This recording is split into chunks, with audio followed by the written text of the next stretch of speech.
बिस्मिल्लाहिर्रहमानिर्रहीम। अस्सलाम वालेकुम डियर स्टूडेंट्स, मेरा नाम है फिज़िक्स शाह शाकिर अली शाह और आप सबको मैं इस चैनल एफएस एकेडमी में खुशामदीद कहता हूँ। तो डियर स्टूडेंट्स, जिस तरह हमने MDCAT 2026 फिज़िक्स लेक्चर सीरीज़ का आगाज़ किया था, तो आज लेक्चर नंबर 4 में हम डिटेल से डिस्कस करने वाले हैं about displacement velocity and displacement time graph. तो डियर स्टूडेंट्स, इस टॉपिक को डिटेल से डिस्कस करेंगे और इसके ऊपर ढेर सारे MCQs है जो मैंने यहाँ पर लिखे हैं, मैं आपके साथ डिस्कस करना चाहता हूँ। तो सबसे पहले डियर स्टूडेंट्स, आपको पता होगा कि displacement is the shortest distance between two position. जिस तरह डियर स्टूडेंट्स आपके पास ये है कोई XY प्लेन है, ठीक है डियर स्टूडेंट्स, और मैं क्या करता हूँ यहाँ पर टू पोजीशन ड्रा करता हूँ। जिस तरह फॉर एग्जांपल ये कोई एक पॉइंट है A, इसी तरह डियर स्टूडेंट्स ये कोई पॉइंट है B। अब आपको पता है कि ये दो पॉइंट्स हैं, इनके दरमियान जो शॉर्टेस्ट डिस्टेंस होगा डियर स्टूडेंट्स, ये कहलाता है डिस्प्लेसमेंट। अब फॉर एग्जांपल इसका अगर मैं पोजीशन वेक्टर ड्रा करता हूँ तो ये आ गया फॉर एग्जांपल R1, और डियर स्टूडेंट्स ये अगर आपके पास आ गया R2।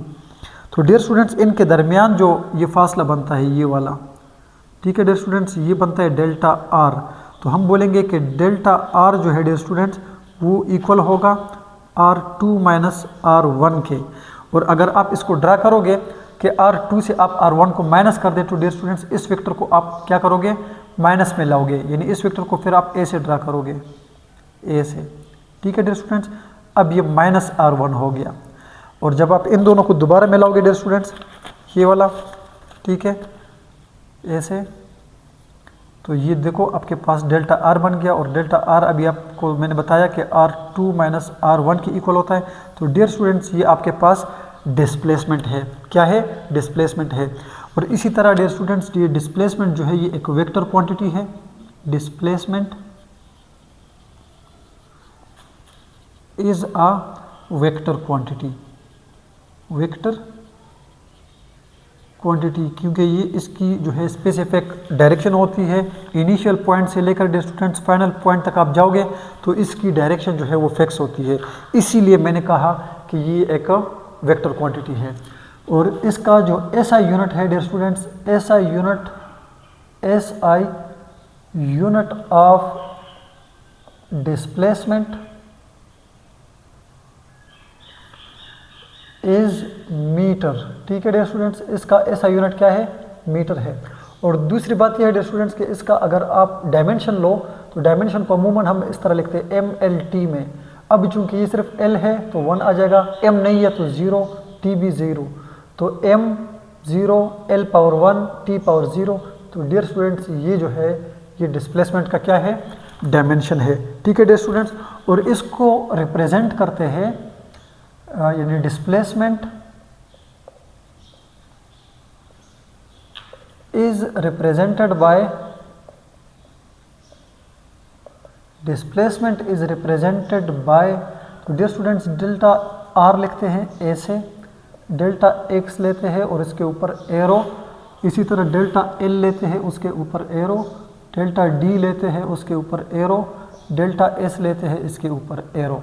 अब चूंकि डियर स्टूडेंट्स ये डायरेक्टेड शॉर्ट डिस्टेंस होती है बिटवीन टू पॉइंट्स, तो फिर आप इसको A से लिखोगे, डेल्टा R जो है डियर स्टूडेंट्स ये हो जाएगा R2 माइनस R1 A से, ठीक है डियर स्टूडेंट्स। इसी तरह ये हो जाएगा X2 माइनस X1, इसी तरह डियर स्टूडेंट्स ये हो जाएगा L2 माइनस L1, और ये सारे चूंकि वेक्टर्स होंगे इस तरह। तो डियर स्टूडेंट्स ये है आपके पास डिस्प्लेसमेंट के लिए मैंने बेसिक सी कुछ इन्फॉर्मेशन लिखी थी। अब यहाँ पर मैं आपको बताऊँगा डियर स्टूडेंट्स, बहुत इंपॉर्टेंट पॉइंट है डिस्प्लेसमेंट और डिस्टेंस के हवाले से, ठीक है, ये शायद आपको आते भी हों लेकिन मैं दोबारा बताऊँगा। ये है डियर स्टूडेंट्स डिस्टेंस, और इस तरफ मैं आपको बताऊँगा डिस्प्लेसमेंट। ये बेसिक बातें हैं डियर स्टूडेंट्स, लेकिन आगे जाके इसके ऊपर मैं ढेर सारे MCQs आप लोग के साथ डिस्कस करूंगा जो कि शायद आपको पता ना हो। पहली बात यह है डियर स्टूडेंट्स कि आपके पास ये जो डिस्टेंस है ये एक्चुअल पाथ होती है बिटवीन टू पॉइंट्स, ठीक है, it is the actual path, it is the actual path between two points. और ये डिस्प्लेसमेंट जो है डियर स्टूडेंट्स ये क्या होती है, it is the shortest directed distance between two points. ठीक है डियर स्टूडेंट्स। अच्छा, डायरेक्टेड का यहाँ पर डायरेक्ट डिस्टेंस मैंने लिखा है ना कि ये एक पॉइंट है, ये बी पॉइंट है, तो डायरेक्टेड का मतलब ये है कि ये क्या होगी, स्ट्रेट होगी डियर स्टूडेंट्स, क्या होगी, स्ट्रेट होगी। दूसरी बात ये डियर स्टूडेंट्स कि ये डिस्टेंस जो है ये एक स्केलर क्वांटिटी है, क्या है, स्केलर, और इसका सिर्फ मैग्नीट्यूड होगा। लेकिन डिस्प्लेसमेंट जो है डियर स्टूडेंट्स ये एक वेक्टर क्वांटिटी है और इसका मैग्नीट्यूड के साथ साथ इसकी डायरेक्शन भी होती है। ठीक है डियर स्टूडेंट्स। अच्छा, नेक्स्ट मैंने लिखा है डियर स्टूडेंट्स कि ये आपके पास पाथ डिपेंडेंट है, it is path dependent, it has no specific direction, it has no specific direction। लेकिन इसमें क्या है डियर स्टूडेंट्स कि इसमें जो है वो स्पेसिफिक डायरेक्शन होती है, specific direction from initial point two final point, के इसकी इनिशियल और फाइनल पॉइंट के दरमियान जो डायरेक्शन है डियर स्टूडेंट्स वो फिक्स होगी। ठीक है, मैं आपको फिगर के थ्रू बताऊंगा भी। अब जिस तरह फॉर एग्जांपल ये आपके पास पॉइंट ए है डियर स्टूडेंट्स और ये पॉइंट बी है। अब अगर आप देखोगे तो यहाँ पर आपके पास इनफाइनाइट डिस्टेंस हो सकती है। कितनी हो सकती है डियर स्टूडेंट्स, इनफाइनाइट डिस्टेंस हो सकती है कि एक डिस्टेंस आपके पास ये भी हो सकता है, एक डिस्टेंस आपके पास ये भी हो सकता है, एक डिस्टेंस आपके पास ये भी हो सकता है। इसी तरह डियर स्टूडेंट्स आप ऐसे आओगे तो कई सारे हो सकते हैं जिनकी कोई जो है वो स्पेसिफिक डायरेक्शन नहीं है। लेकिन अगर आप डिस्प्लेसमेंट को देखोगे डियर स्टूडेंट्स तो वो हमेशा हमेशा स्ट्रेट होगी और हर पॉइंट पर आप देखोगे तो इसकी फिक्स जो है वो डायरेक्शन होती है। इसीलिए मैंने कहा कि specific direction from initial to final point. दूसरा जो पॉइंट है डियर स्टूडेंट्स वो बहुत ज़्यादा इम्पॉर्टेंट है और वो ये है कि ये जो डिस्टेंस है ये ऑलवेज पॉजिटिव होगा। क्या होगा डियर स्टूडेंट्स, ऑलवेज पॉजिटिव और can not be negative, can not be negative nor be zero. Distance कभी ज़ीरो नहीं होगा इफ़ ऑब्जेक्ट इज मूविंग। अब डियर स्टूडेंट्स इस पॉइंट को ज़रा समझिए कि अगर ऑब्जेक्ट मूव कर रहा है तो उसका डिस्टेंस हमेशा पॉजिटिव होगा, इंक्रीज भी होगा। अगर ऑब्जेक्ट मूव कर रहा है, कोई भी डायरेक्शन हो, कोई भी वेलोसिटी हो, जिस तरफ भी मूव करे, जैसे भी मूव करे, लेकिन अगर आपका ऑब्जेक्ट मूव कर रहा है तो उसका डिस्टेंस जो है स्टूडेंट्स वो इंक्रीज होता जाएगा, वो कभी भी नेगेटिव नहीं होगा, वो कभी भी ज़ीरो नहीं होगा। लेकिन अगर आप डिस्प्लेसमेंट को देखें तो डियर स्टूडेंट्स डिस्प्लेसमेंट जो है, मैं यहाँ पर लिखता हूँ डिस्प्लेसमेंट कैन बी पॉजिटिव, ये पॉजिटिव हो सकता है। ठीक है dear students, can be zero and can be negative, ये पॉजिटिव भी हो सकता है, ये नेगेटिव भी हो सकता है और ये ज़ीरो भी हो सकता है। It depend on the condition. किस चीज़ के ऊपर डिपेंड करेगा dear students, depend on the condition, journey के ऊपर डिपेंड करेगा कि आपका ऑब्जेक्ट कैसे मूव कर रहा है और कहाँ पर मूव कर रहा है, किस चीज़ के मुताबिक मूव कर रहा है। तो ये सारी चीज़ें मैं आपको बताने वाला हूँ। ठीक है डियर स्टूडेंट्स। अच्छा, कि आपके पास डिस्टेंस जो है वो इनफाइनाइट पाथ हो सकते हैं। Distance has infinite path, so it is not unique. जिस तरह यहाँ पर मैंने आपको बताया कि डिस्टेंसेस ब्लू आपको नजर आ रहे कई सारे हैं, तो ये इनफाइनाइट हो सकते हैं, इसीलिए ये यूनिक नहीं है। लेकिन अगर आप डिस्प्लेसमेंट में देखोगे dear students, it is the only one path, it is the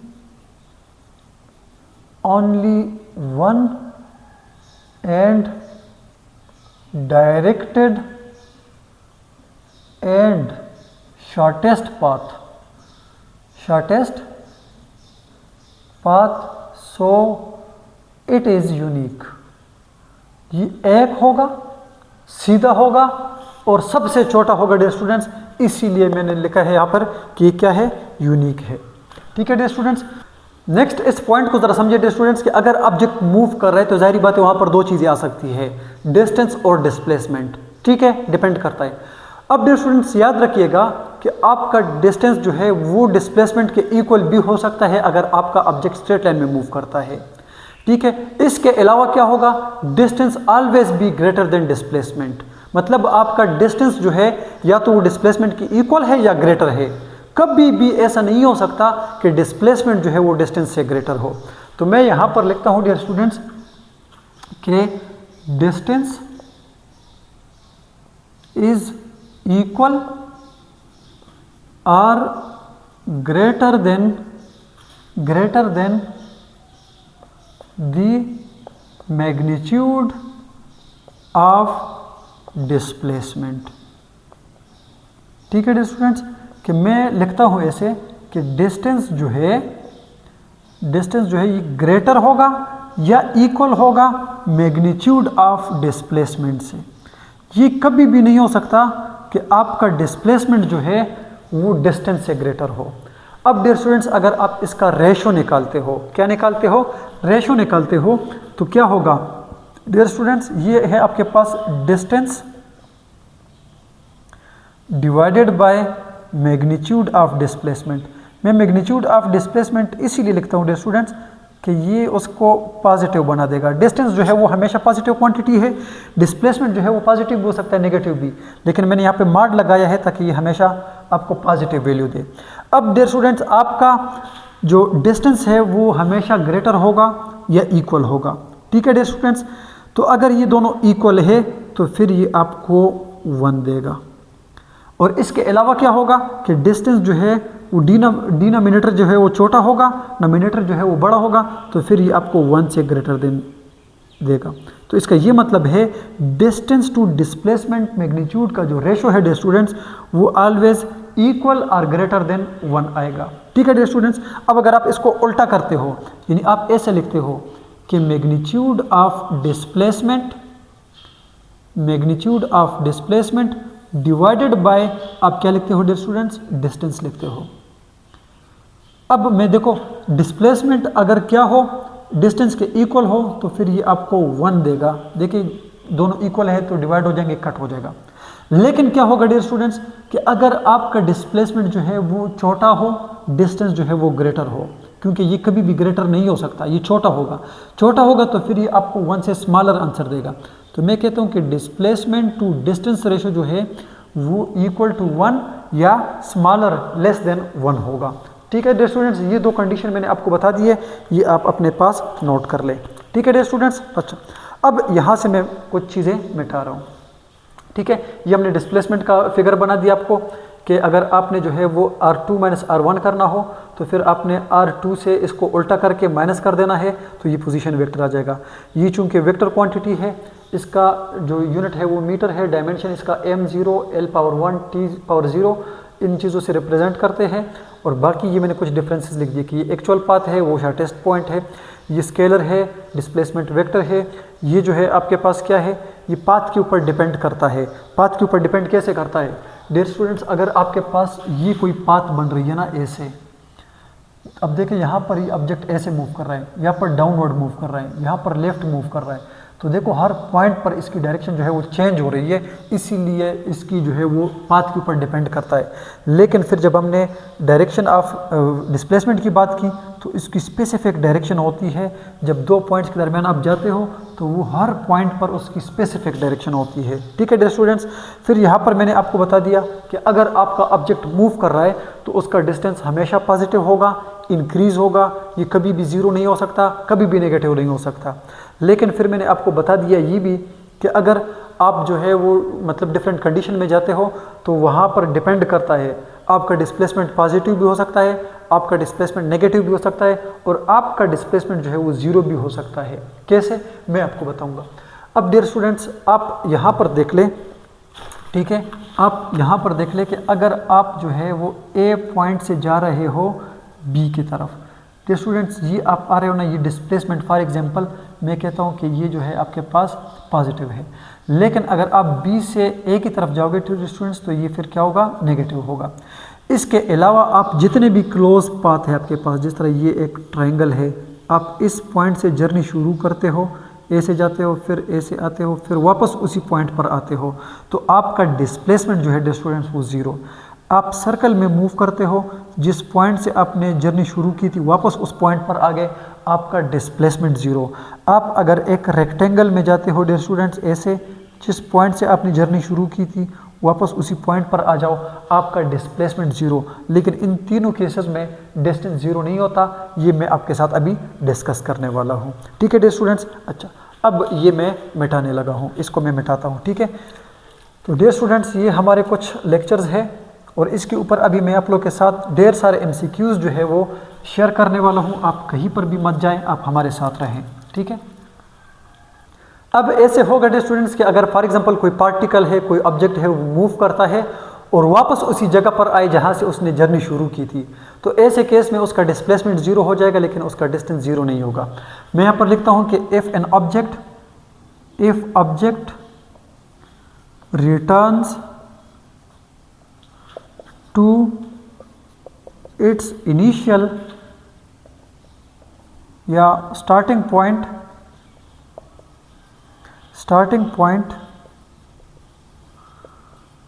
after completing its journey, तो ऐसे केस में क्या होगा डियर स्टूडेंट्स, अगर कोई पार्टिकल है वो मूव करता है, जहाँ से उसने शुरू किया था वापस उसी पॉइंट पर आ जाए, जिस तरह अभी मैंने आपको क्लोज पाथ की बात की, तो ऐसे केस में क्या होगा डियर स्टूडेंट्स कि उसका डिस्प्लेसमेंट जो है वो क्या हो जाएगा, बताइए शाबाश, डिस्प्लेसमेंट उसका हो जाएगा ज़ीरो, लेकिन उसका डिस्टेंस जो है वो ज़ीरो नहीं होगा।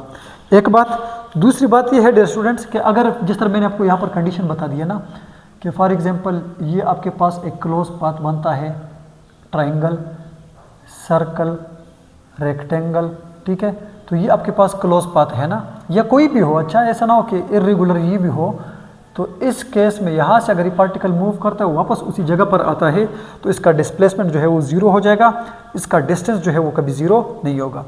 दूसरी बात ये है डियर स्टूडेंट्स कि इफ़, मैं यहाँ पर लिखता हूँ, if particle N object is moving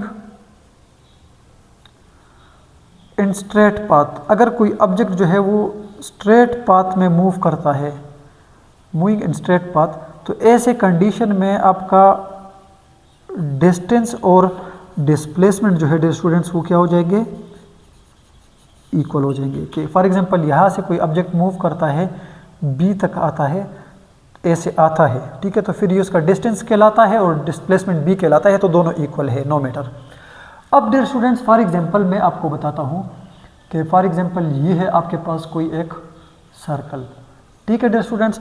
अब इस सर्कल में क्या करता क्या है कि पार्टिकल मूव करता है, ये एक सर्कल है, ठीक है डियर स्टूडेंट्स, ये पार्टिकल ऐसे मूव करता है वापस उसी जगह पर आता है, तो ऐसे केस में इसका डिस्प्लेसमेंट जो है डियर स्टूडेंट्स वो ज़ीरो हो जाएगा। डिस्प्लेसमेंट क्या हो जाएगा, ज़ीरो हो जाएगा, क्योंकि ये इनिशियल पॉइंट पर वापस आ गया, जहाँ से ये गया था वापस उसी पॉइंट पर आ गया, तो इसका डिस्प्लेसमेंट ज़ीरो, क्योंकि ये जो पॉइंट्स है ना, इसका इनिशियल और जो इसका फाइनल पॉइंट है वो फ्यूज़ हो गए, वो मर्ज हो गए, वो एक ही पॉइंट है, कोलैप्स कर गया यहाँ पे। लेकिन इसका जो डिस्टेंस है डियर स्टूडेंट्स वो होगा इसका सरकमफेरेंस, ये 2 पाई आर होगा। कितना होगा, 2 पाई आर, यानी डिस्टेंस या s is equal to 2 pi r ये होगा। दूसरा है डियर स्टूडेंट्स आपके पास सेमी सर्कल, क्या होगा, सेमी सर्कल, यानी हाफ सर्कल में अगर वो मूव करता है ऐसे, ठीक है, ये है आपके पास सर्कल, ठीक है डियर स्टूडेंट्स, और ये पार्टिकल जो है ये यहाँ से मूव करता है डियर स्टूडेंट्स, ऐसे इस बाउंड्री पे जाते जाते और इस पॉइंट पर आता है, मतलब ये वाला फासला कवर करता है, और आपको पता हो कि इसका जो रेडियस है डियर स्टूडेंट्स वो क्या है, आर है। तो ऐसे केस में डियर स्टूडेंट्स इसका जो डिस्प्लेसमेंट है ना, डिस्प्लेसमेंट डिस्प्लेसमेंट वो होगा 2r के, क्योंकि ये रेडियस और ये भी, तो दोनों को मिला के आपके पास क्या आ गया, डिस्प्लेसमेंट आ गया इसका 2r। यानी ये अगर यहाँ से यहाँ तक जाए, यहाँ से यहाँ तक जाए, देखो ये शॉर्टेस्ट बन रहा है। अब अगर आप इसका डिस्टेंस देखोगे डियर स्टूडेंट्स, तो डिस्टेंस देखो सेमी सर्कल में आपके पास ये सरकमफेरेंस का क्या हो जाएगा, हाफ हो जाएगा। और वो आपके पास क्या था, 2πr था या नहीं था, सरकमफेरेंस डिवाइडेड बाय 2 हो जाएगा। तो डियर स्टूडेंट्स 2 के साथ कट गया, तो डिस्टेंस जो इसका है वो क्या बन जाएगा, πr बन जाएगा। ठीक है डियर स्टूडेंट्स, अगर आपके पास सर्कल में मूव करता है तो डिस्प्लेसमेंट 0 और उसका जो डिस्टेंस है वो ये सरकमफेरेंस बन जाएगा, 2πr बन जाएगा। लेकिन अगर वो सेमी सर्कल में मूव करता है तो फिर उसका जो डिस्प्लेसमेंट है वो 2r बन जाएगा और उसका जो डिस्टेंस है 2πr डिवाइडेड बाई 2 के साथ कट जाएगा, πr बच जाएगा। ठीक है डियर स्टूडेंट्स, ये कुछ पॉइंट्स थे जो मैंने लिखे हैं। ठीक है, अब हम डिस्कस करेंगे वेलोसिटी को, वेलोसिटी के बाद डिस्प्लेसमेंट टाइम ग्राफ और फिर हम एमसीक्यूज। तो अब आते हैं वेलोसिटी की तरफ। अच्छा स्टूडेंट्स, अब हम बात करेंगे वेलोसिटी की। तो वेलोसिटी को आप लोग कैसे डिफाइन करते हो, velocity is equal to displacement divided by time. जिस तरह आप लोग कहते हैं ना, time rate of change of displacement is called velocity. ठीक है, the time rate of change of displacement is called velocity. ठीक है, या the measure of change in displacement with respect to time, मुख्तलिफ लोग करते हैं इस तरह। तो इसकी जो यूनिट है स्टूडेंट्स वो आ जाएगा, डिस्प्लेसमेंट चूंकि मीटर है और टाइम जो है वो सेकंड, तो मीटर पर सेकंड ऐसे लिखते हैं, या इसको ऐसे भी लिखते हैं, मीटर सेकंड इनवर्स। ठीक है, अब ये एक वेक्टर क्वांटिटी है, ये बेसिक सी बातें हैं। ठीक है स्टूडेंट्स, और इसकी डायरेक्शन होगी हमेशा उस डायरेक्शन में जिस तरफ डिस्प्लेसमेंट हो। The direction of velocity is along the direction of change in displacement। ठीक है, जिस तरफ डिस्प्लेसमेंट में चेंज आ रहा हो तो उस डायरेक्शन में ऑब्जेक्ट की वेलोसिटी भी होगी। यूनिट इसका हमने क्या लिखा है, मीटर सेकंड इनवर्स या मीटर पर सेकंड। तो डियर स्टूडेंट्स इसका डायमेंशन आ जाएगा mlt। अब चूंकि m नहीं है, l1 है, t -1, तो m0 l पावर 1 t -1। तो डियर स्टूडेंट्स इसकी क्या है, डायमेंशन है। ठीक है, अच्छा, और अब आप लोग इसका फार्मूला ऐसे लिखते हो, v चूंकि वेक्टर क्वांटिटी है, delta s upon delta t। तो फिर आप लोग ऐसे भी लिख सकते हो कि s2 माइनस s1 या sf minus si divided by t2 minus t1 या tf माइनस ti, मुख्तलिफ लोग लिखते हैं। ठीक है, यानी S F minus S I, इस पर ढेर सारे एमसीक्यूज सॉल्व करने होंगे। इस तरह T F minus T I, time चूंकि एक स्केलर क्वांटिटी है इसलिए इसके ऊपर एरो नहीं है। अब डियर स्टूडेंट्स यहाँ पर मैंने कुछ चीज़ें लिखी है, आपके पास है एवरेज वेलोसिटी और इंस्टेंटेनियस वेलोसिटी। एवरेज वेलोसिटी क्या होती है, एवरेज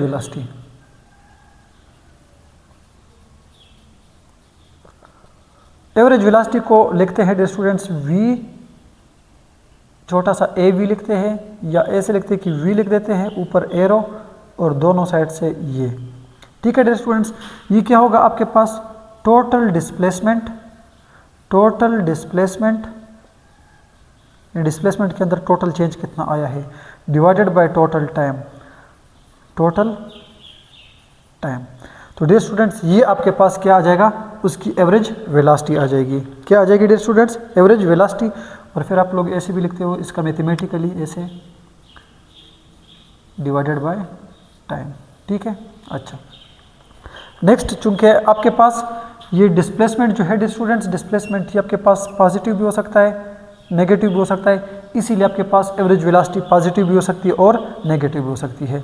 लेकिन अगर आप डिस्टेंस डिवाइडेड बाय टाइम देखो तो स्पीड आएगा, डिस्टेंस हमेशा पॉजिटिव क्वांटिटी, इसीलिए स्पीड जो है वो हमेशा पॉजिटिव क्वांटिटी होगी, वो कभी नेगेटिव नहीं होगी। और इसी तरह एवरेज स्पीड भी हमेशा पॉजिटिव क्वांटिटी होगी। ठीक है डियर स्टूडेंट्स, नेक्स्ट हमारे पास आता है इंस्टेंटेनियस वेलोसिटी।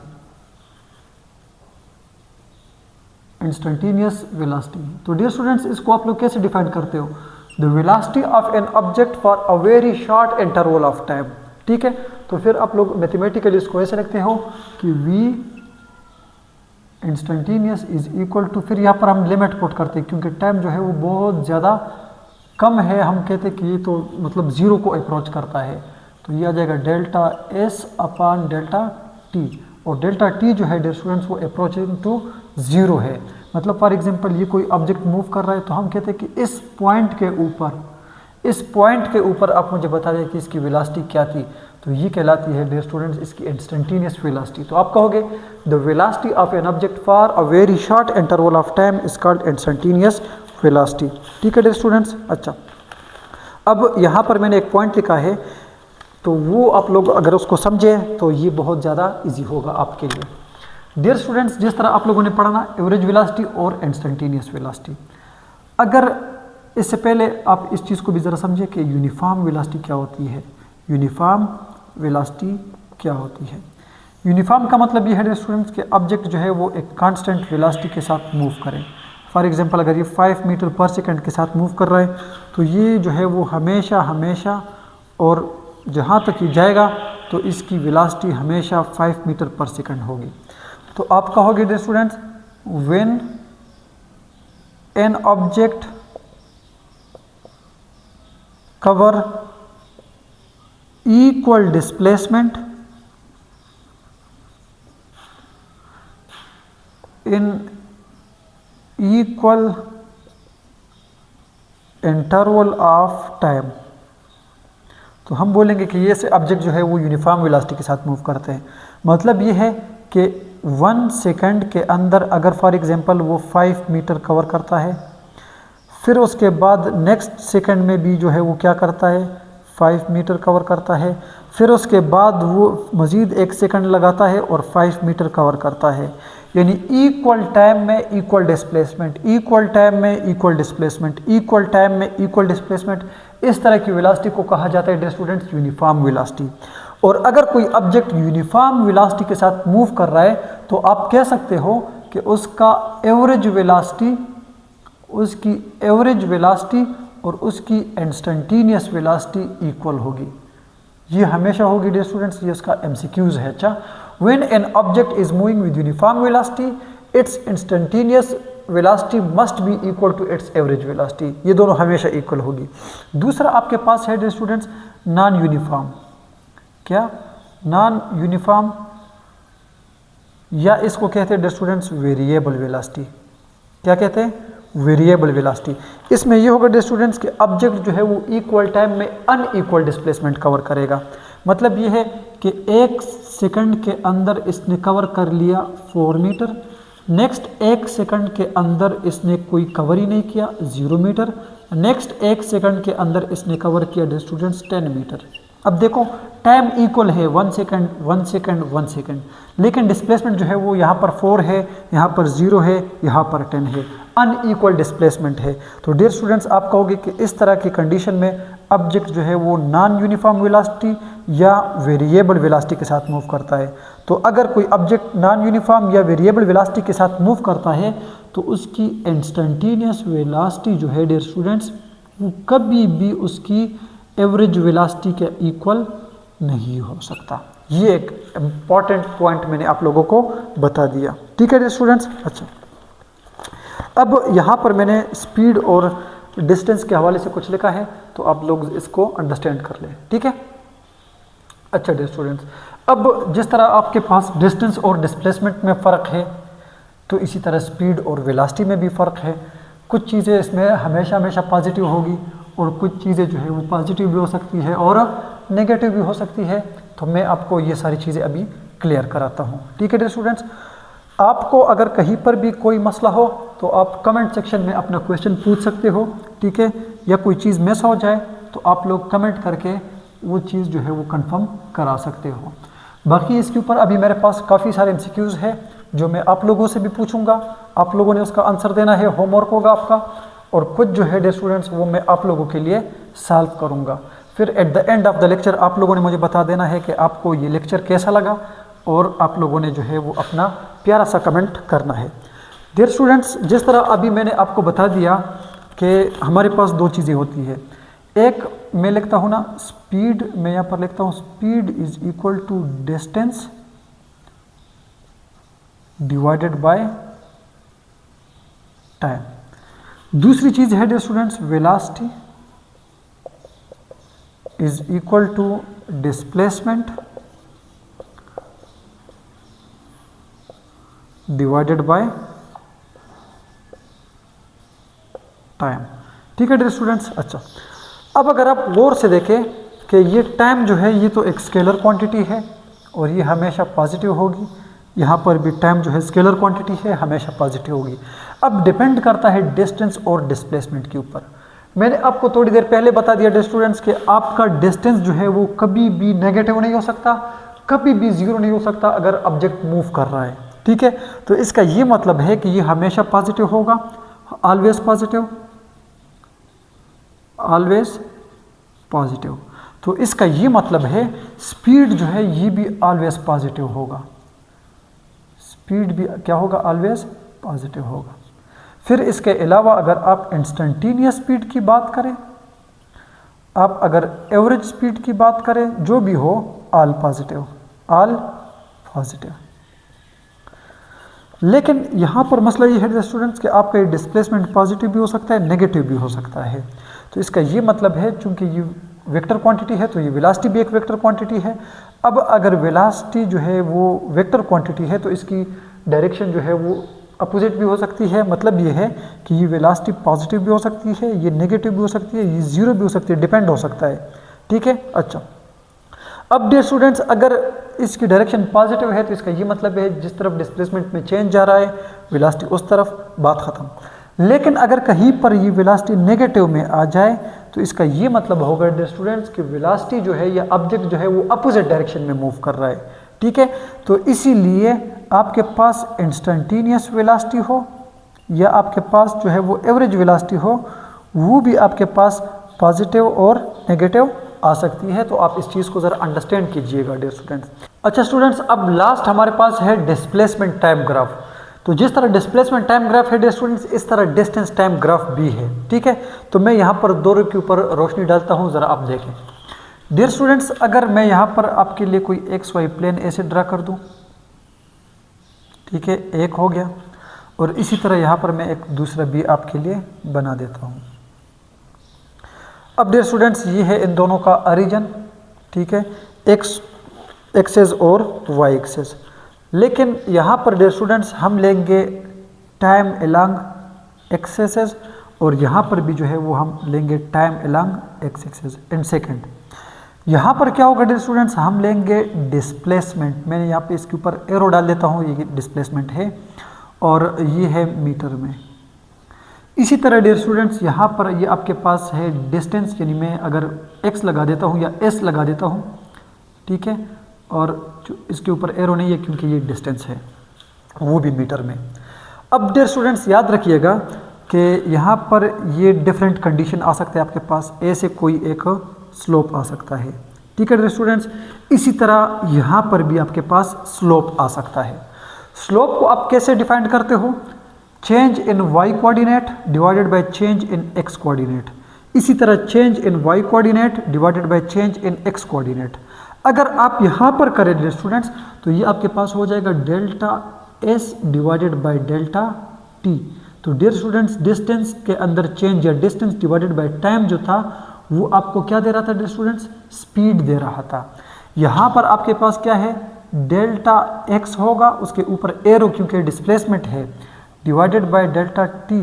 तो डियर स्टूडेंट्स ये आपको वेलोसिटी देगा चूंकि एक वेक्टर क्वांटिटी है। ये बात आप लोगों को अंडरस्टैंड करना चाहिए। अब डियर स्टूडेंट्स यानी मैं ये कह सकता हूँ कि slope of distance time graph gives us speed, slope of distance time graph gives speed, वो क्या देगा, स्पीड देगा। और यहां पर क्या होगा, स्लोप ऑफ डिस्प्लेसमेंट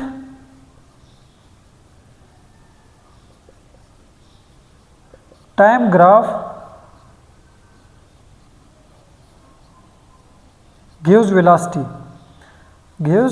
वेलोसिटी के ये पॉइंट आप लोगों ने अंडरस्टैंड कर लिया कि इसका y कोऑर्डिनेट ये है और x कोऑर्डिनेट ये है। ठीक है, जब आप दोनों को डिवाइड करोगे तो ये आपको वेलोसिटी देगा और वो आपको क्या देगा, स्पीड देगा।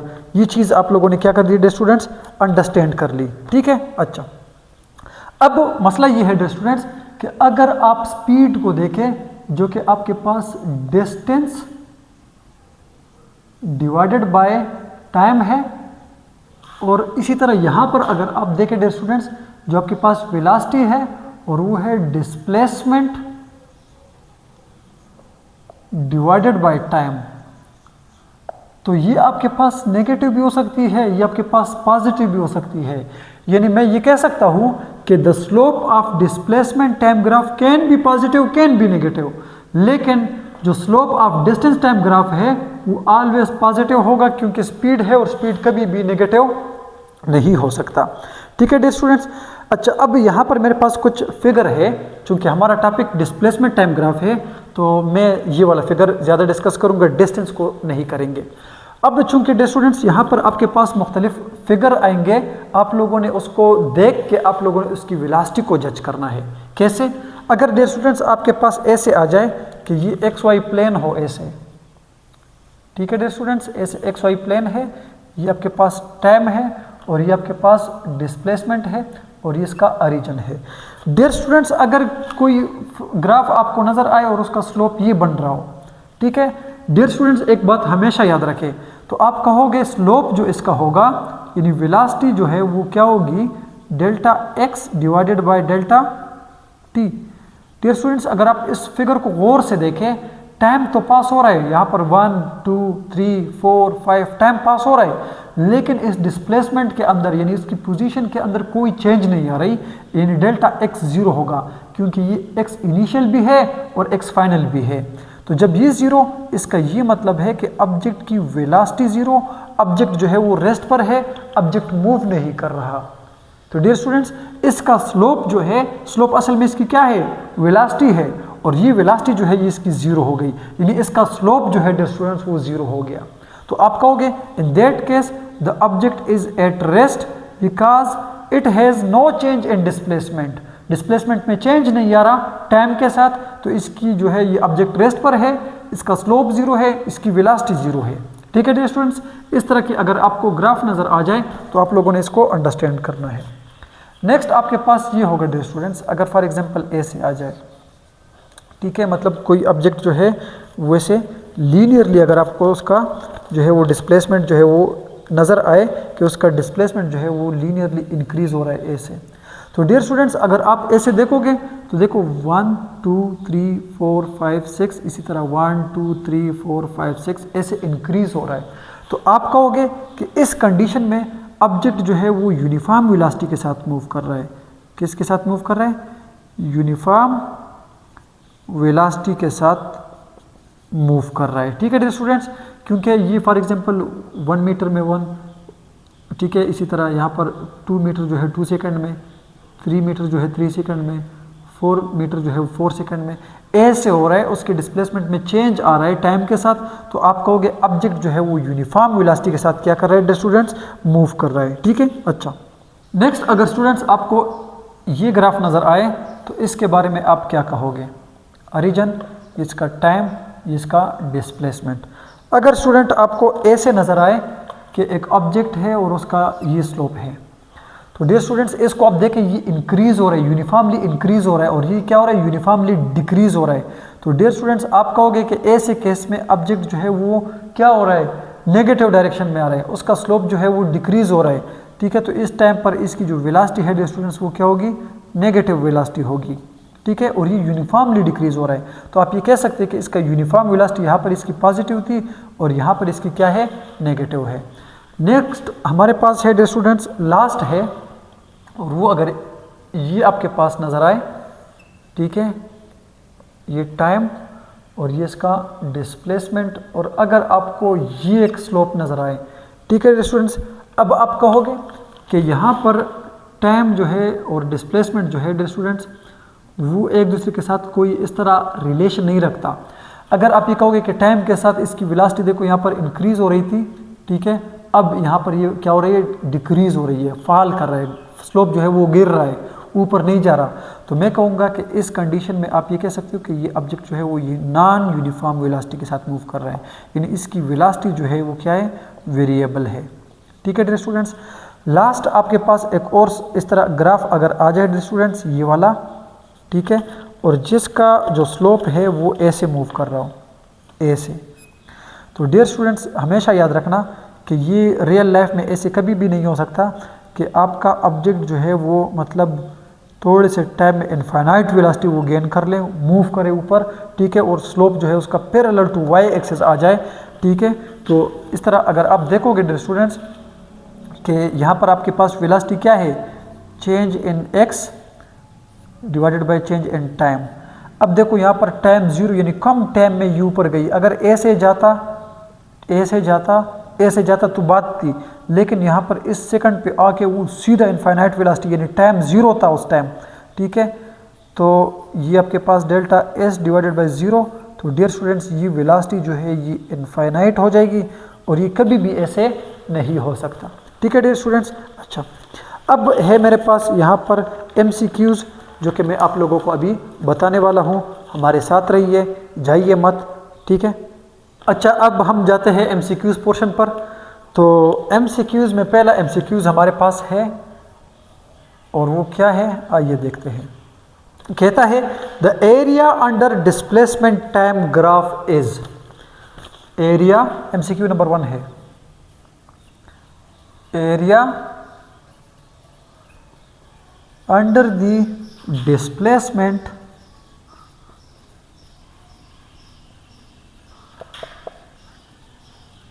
टाइम ग्राफ रिप्रेजेंट, कि डिस्प्लेसमेंट और टाइम का जो ग्राफ बनता है उसके अंदर एरिया किस चीज़ को रिप्रेजेंट करता है। पहला ऑप्शन है डिस्टेंस, बी ऑप्शन है आपके पास स्पीड, सी ऑप्शन है वेलोसिटी और डी ऑप्शन है does not make sense, does not make sense. अब देखिए डियर स्टूडेंट्स, ड्रा कर दें यहाँ पे, ये आपके पास XY प्लेन है और डिस्प्लेसमेंट टाइम ग्राफ है, ठीक है डियर स्टूडेंट्स। अगर फॉर एग्जांपल ये कोई आपके पास स्लोप बनता है इसका, तो आपको कहता है कि इसका जो एरिया आता है अंडर, ठीक है, जिस तरह ये है, ठीक है, तो ये किस चीज़ को रिप्रेजेंट करता है।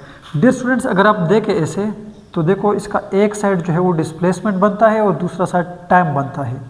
तो इन दोनों को अगर आप मल्टीप्लाई कर दें यानी x क्रॉस t, तो ये आपको क्या देता है। तो डियर स्टूडेंट्स ये कुछ भी नहीं देता, इसका कोई जो है वो फिजिकल मीनिंग नहीं है, कोई सिग्निफिकेंस नहीं है, इसीलिए ये क्वेश्चन कभी भी नहीं बन सकता। और इसमें करेक्ट ऑप्शन आपका ये होगा कि ये कोई भी चीज़ नहीं है, ऐसे कोई फिजिकल क्वांटिटी नहीं है कि आप डिस्प्लेसमेंट को टाइम के साथ मल्टीप्लाई कर दें और वो आपको कुछ दे दे। हाँ ऐसे हो सकता है, वो आपके पास दूसरा था कि v is equal to s divided by t या s is equal to v cross t। अगर वेलोसिटी को टाइम से मल्टीप्लाई कर दे तो वो डिस्टेंस दे सकता है। तो ये आपको जो है वो वेलोसिटी टाइम ग्राफ का उसका जो स्लोप है वो एक्सेलरेशन है और उसके अंदर जो आपके पास एरिया बनता है वो डिस्टेंस है। लेकिन ऐसी कोई चीज़ नहीं है कि आप डिस्प्लेसमेंट को टाइम से मल्टीप्लाई कर दे और वो आपको कुछ दे, इसीलिए इसके अंदर ये जो एरिया है ये कुछ भी नहीं है, ये कोई सेंस नहीं बनाता, ठीक है डियर स्टूडेंट्स। अच्छा, नेक्स्ट है आपके पास when a body is moving with uniform velocity, number 2, when a body is moving with uniform velocity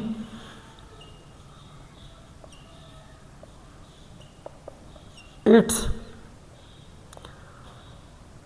पहला ऑप्शन है स्पीड चेंजेस,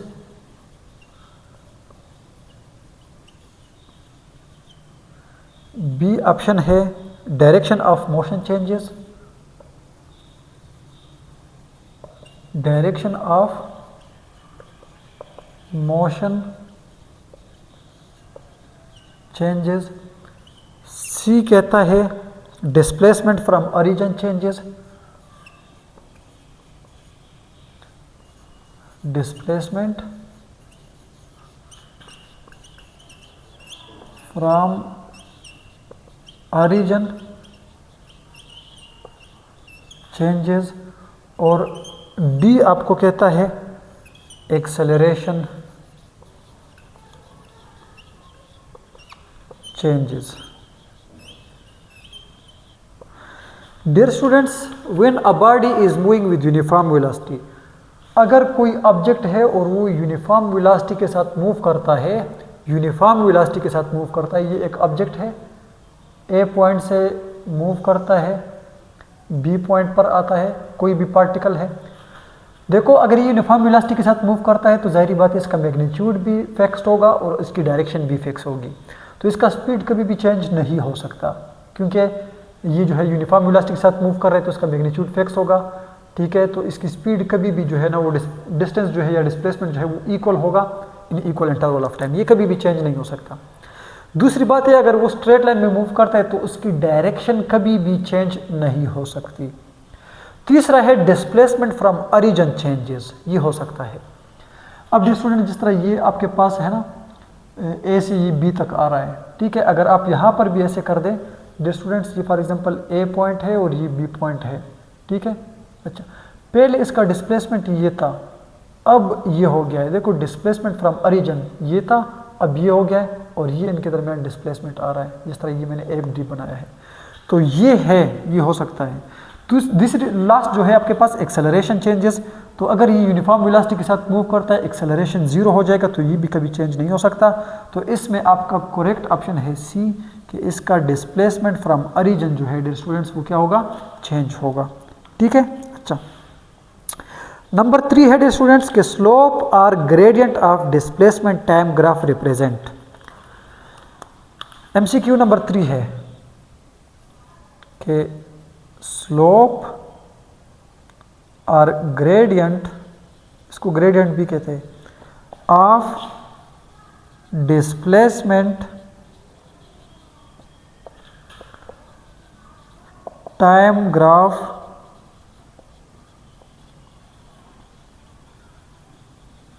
रिप्रेजेंट, कि slope of displacement time graph जो है वो किस चीज़ को रिप्रेजेंट करता है। इसमें पहला ऑप्शन है आपके पास स्पीड, बी ऑप्शन है आपके पास वेलोसिटी, सी ऑप्शन है आपके पास एक्सेलरेशन, डी ऑप्शन है आपके पास डिस्टेंस।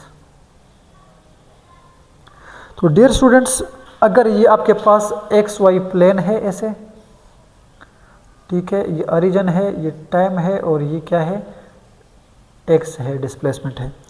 तो डियर स्टूडेंट्स मैंने आपको थोड़ी देर पहले भी बता दिया लेक्चर में कि स्लोप का मतलब होता है change in y coordinate divided by change in x coordinate, तो ये हो जाएगा delta x divided by delta t. तो देखो ये आपको क्या चीज़ दे रहा है, ये आपको वेलोसिटी दे रहा है।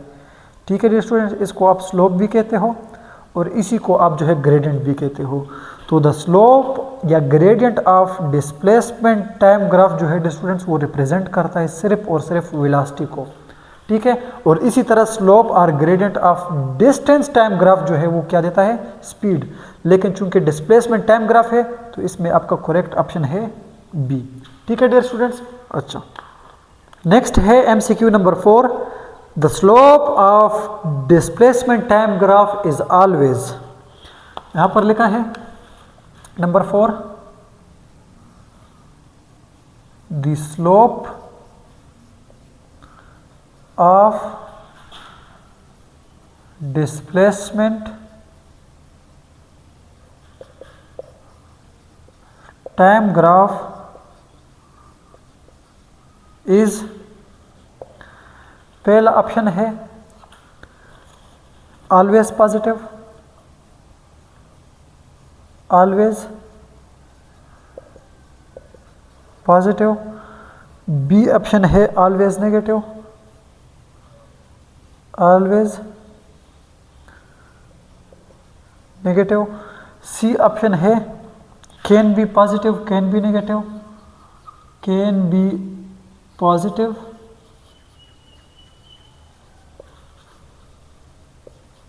कैन बी नेगेटिव, और डी ऑप्शन है डियर स्टूडेंट्स ऑलवेज ज़ीरो। तो डियर स्टूडेंट्स आपको कहता है कि slope of displacement time graph जो है वो हमेशा क्या होगा।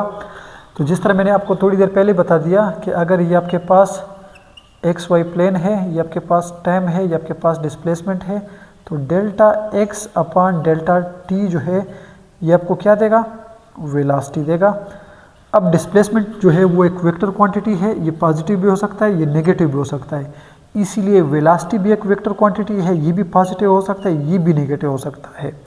तो देखो ऑलवेज पॉजिटिव ये तो गलत है, ऑलवेज नेगेटिव ये भी गलत है, can be positive can be negative ये सही है, और ऑलवेज ज़ीरो ज़ाहिर बात है ये ज़रूरी तो नहीं है कि वो हमेशा हमेशा ज़ीरो होगा, तो ये भी गलत है।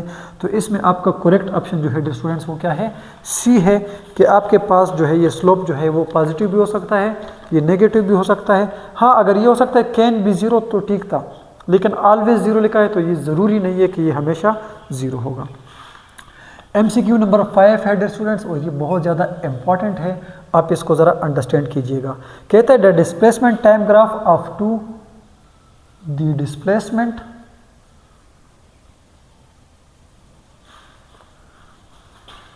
time graph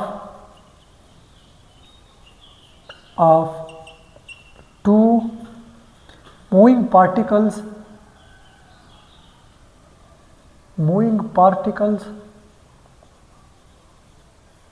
A and B or straight line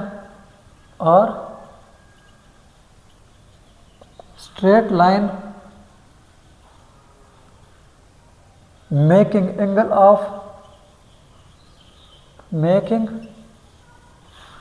angle of 30 degree and 60 degree respectively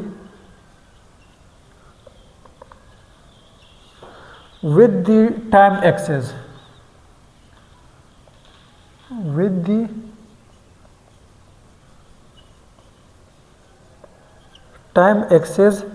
the ratio of their velocities are the ratio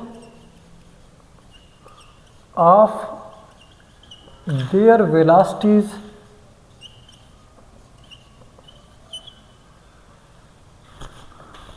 VA ratio VB is, और इसमें आपके करेक्ट ऑप्शन यानी सारे ऑप्शन ये गिवन है।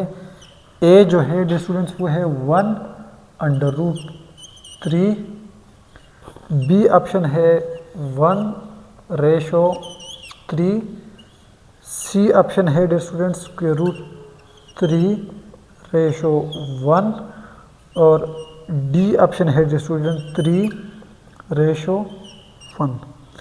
तो डियर स्टूडेंट्स एक बात हमेशा याद रखना कि ये जो आपके पास होता है स्लोप होता है ना, आपको यहाँ पर फिगर के थ्रू मैं पहले समझा देता हूँ कि क्या कहना क्या चाहता है। कहता है डियर स्टूडेंट्स कि आपके पास for example X Y plane है, ठीक है, आपको कहते हैं दो पार्टिकल्स मूव करते, एक का वेलोसिटी है VA और दूसरी की वेलोसिटी है VB। कहते हैं दोनों जो है वो एंगल बनाते हैं एक्स एक्सिस यानी टाइम एक्सिस के साथ, ठीक है, एक जो है वो एंगल बनाता है 30 और VB जो है वो बनाता है 60, यानी ये आपके पास आ गया VA और ये इसका एंगल है 30 डिग्री। दूसरा है आपके पास उसकी जो थीटा है उसका वो है 60 डिग्री और ये है VB। तो आपको कहते हैं कि इन दोनों की वेलोसिटीज़ का रेशो क्या होगा। तो डियर स्टूडेंट्स याद रखिएगा कि इसकी जो वेलोसिटीज़ है ना ये असल में इसका होता है tan थीटा, यानी V tan थीटा जो है डियर स्टूडेंट्स इसकी वेलोसिटी होती है। आप कैसे करते हो ना, आप ऐसे लिखते हो V = x यानी y axis divided by time. तो आप ऐसे भी लिखते हो कि स्लोप भी इसको आप लोगों ने नाम दिया था, क्या नाम दिया था? स्लोप। और स्लोप जो है डियर स्टूडेंट्स याद रखना वो होता है tan थीटा का, क्योंकि sine by cos y by x. ठीक है डियर स्टूडेंट्स, तो ये आपके पास ऐसे इक्वल होता है। तो अगर आपने इसका रेशो निकालना है, यानी V A ratio V B आप लोगों ने मालूम करना है डियर स्टूडेंट्स, तो आप ऐसे लिख दे V A divided by V B, और फिर ये हो जाएगा dear students tan 30 degree divided by tan 60 degree, tan 30 degree और divided by tan 60 degree. Dear students ये बात हमेशा याद रखना कि आपके पास tan 30 जो है इसकी वैल्यू होती है 3 स्क्वायर रूट डिवाइडेड बाय 3, और ये जो tan 60 होती है इसकी वैल्यू होती है स्क्वायर रूट 3। ठीक है डियर स्टूडेंट्स, अब आप क्या करें, आप इसको मल्टीप्लिकेशन में उस तरह लिखते हैं 3 स्क्वायर रूट डिवाइडेड बाई 3 और डिवाइडेड बाई इस 3 स्क्वायर रूट को मैं ऐसे लिखता हूँ। इसको मल्टीप्लाई में कन्वर्ट कर दें और इसको उल्टा कर दें, तो ये हो जाएगा dear students 3 square root divided by 3 divided, और ये मल्टीप्लाई में हो जाएगा और ये 1 डिवाइडेड बाई स्क्वायर रूट 3 हो जाएगा। अब ये वाला स्क्वायर रूट 3 ये वाला स्क्वायर रूट 3 कट जाएगा डियर स्टूडेंट्स, ये आपके पास है V A divided by V B, और ये आपके पास बन जाएगा 1/3, यानी आप ये कह सकते हो कि V A ratio V B is equal to 1/3। ठीक है, यहाँ से जिस तरह आ रहा है, तो 1/3 में आपका करेक्ट आंसर होगा फिर बी 1/3। MCQ नंबर 6 कहता है डियर स्टूडेंट्स कि the motion of a body in a particular direction. 6 number कहता है the motion of a body, the motion of a body in a particular direction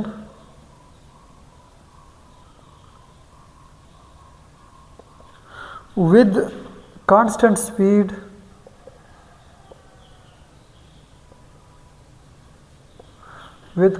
speed is called, आपके पास option है dear students, A option है constant speed,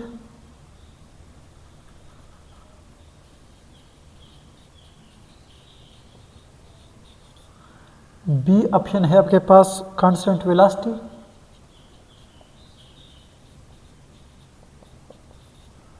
सी option है आपके पास constant acceleration,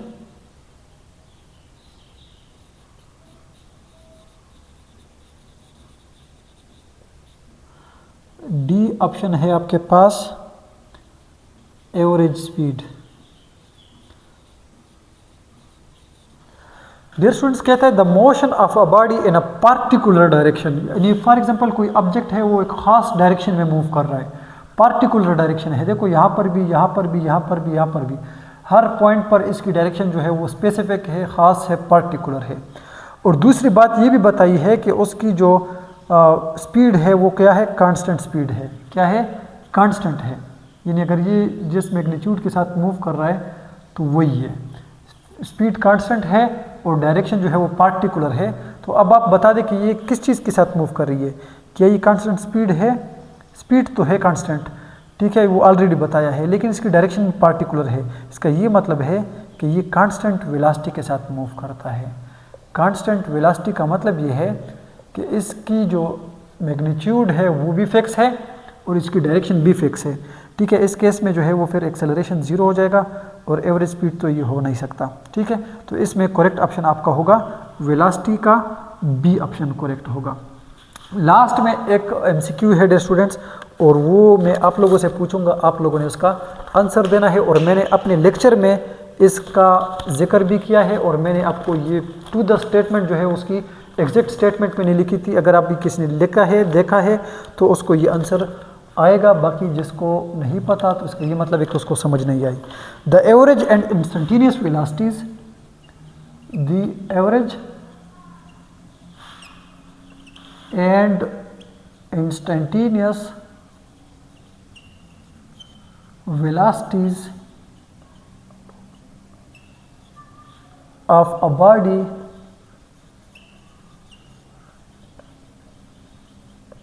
becomes equal if the body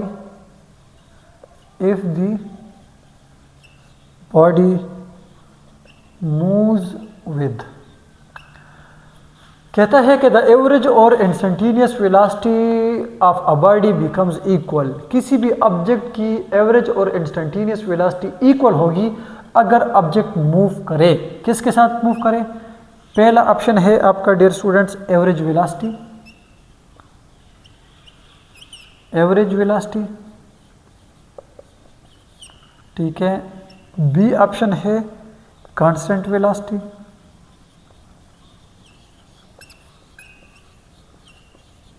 C option है constant acceleration, constant,